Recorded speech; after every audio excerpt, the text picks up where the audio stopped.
Hello everyone, I am an intern working in Lexus and Company and I'm going to present on the topic inflation.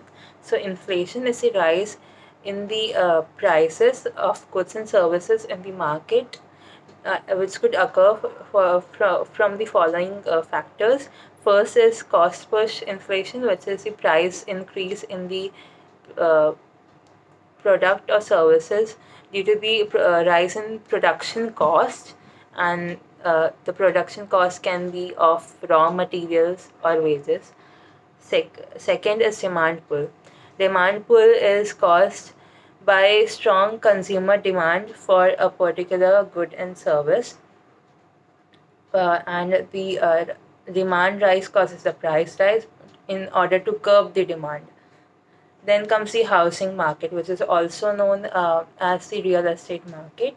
If the if the housing market has seen ups and downs for years, and due to the expansion of the economy, there is a high demand for houses.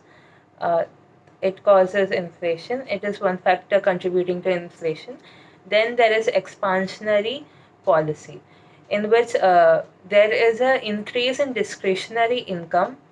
Discretionary income can be defined as the additional income left after spending on the necessities and taxes and investing as such.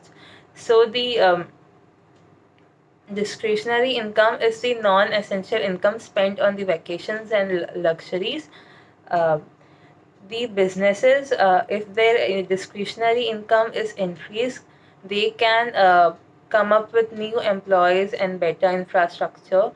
Uh, so the measures involved in measuring the inflation rate are of two basic types. First is consumer price index, the prices that affect the consumers, which can be of education and such.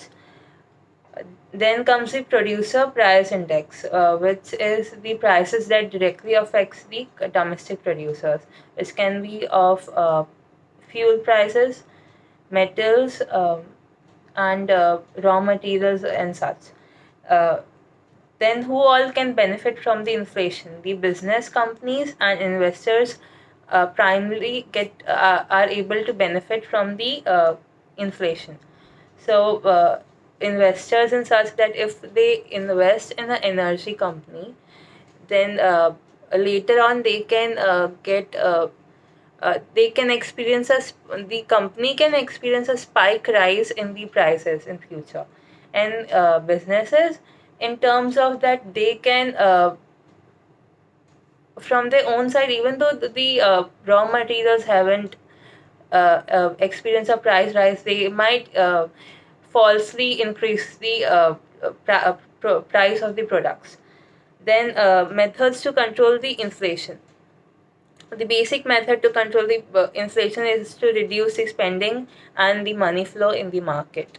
So it can be done by three methods. First is expansionary fiscal policy. So no, sorry, contractionary fiscal policy, which is done by decreasing the bond prices and increasing the interest rates. Uh, it will help in the reduction of the money flow in the market, which will allow in less credit in which will allow less credit in the market and will curb the economic growth. Second is reserve requirements.